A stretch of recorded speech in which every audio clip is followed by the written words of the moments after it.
এবারে অমর ২১ বইমেলাতেও ঢুকে পড়ল মৌলবাদীরা।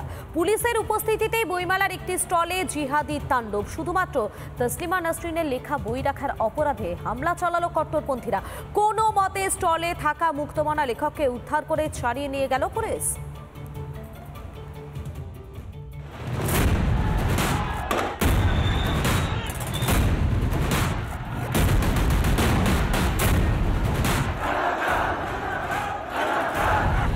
পদ্মপাড়ায় বাঙালিয়ানার ছিটে ফোটাও আর বেঁচে নেই। স্কুল, কলেজ, বিশ্ববিদ্যালয় তো আগেই গেছিল। এবার বাংলাদেশের অমর ২১ বই মেলাতেও মৌলবাদের হানা। ঢাকার অমর ২১ বইমেলা প্রাঙ্গণে মৌলবাদীদের হামলা। সব্যসাচী প্রকাশনীর স্টলে বিক্রি হচ্ছিল তসলিমা নাসরিনের বই। তসলিমার চুম্বন বই বিক্রিতে আপত্তি কট্টরপন্থীদের। সব্যসাচী প্রকাশনীর স্টলে চড়াও হয় জিহাদিরা। শতাব্দী ভব নামে এক লেখক প্রতিবাদ জানালে খেপে যায় ধর্মান্ধরা।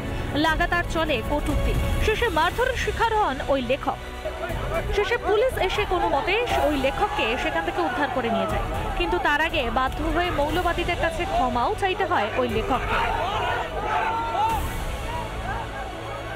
শতাব্দী ও দীর্ঘদিন ধরে কাজ করছে এবং আপনারা জানেন যে শাহবাগ আন্দোলন যে হয়েছিল, সেই শাহবাগ আন্দোলনে একজন অন্যতম নেতৃত্ব ছিল। ওর অপরাধ ও মুক্তিযুদ্ধের সপক্ষে কথা বলে, মুক্ত চিন্তার কথা বলে। বাংলাদেশে ধর্মান্ধ ও উগ্র মৌলবাদীদের দৌরাত্ম্য আগেও ছিল, কিন্তু তারপরও মুক্তমনা ও বিতর্কিত লেখক লেখিকাদের বই ঢালাও বিক্রি হয়েছে অমর ২১ বইমেলায়। কোনোদিনও মৌলবাদীদের সাহস হয়নি বইমেলায় হামলা চালানো। ইউনুস জামানায় জঙ্গি জিহাদিদের যে সবকিছুতেই ছাড় দিয়ে রাখা হয়েছে, অমর ২১ বইমেলায় হামলার ঘটনাও সেটাই প্রমাণ করে। মুক্তমনা ও মৌলবাদ বিরোধীদের উপর ক্রমাগত নেমে আসে মৌলবাদের খাঁড়া।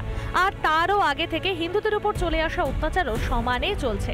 এবার চট্টগ্রামে এক হিন্দু শিক্ষকের সম্পত্তি দখলের জন্য তার বাড়ি ভেঙে গুড়িয়ে দিল কট্টরপন্থীরা। ছাত্রদের সামনে রেখে বাংলাদেশে আদতে যে জামাত, শিবির ও জঙ্গি সংগঠনই হাসিনা বিরোধী আন্দোলন ঘটিয়েছিল তা আজও দিনের আলোর মতো স্পষ্ট। অনেক কাঠখড়পুরি এখন ক্ষমতায় তাদের নিজেদের লোক। তাই গোটা বাংলাদেশ জুড়েই যা খুশি তাই করার লাইসেন্স পেয়ে গিয়েছে হিংস্র জামাত জঙ্গি বাহিনী।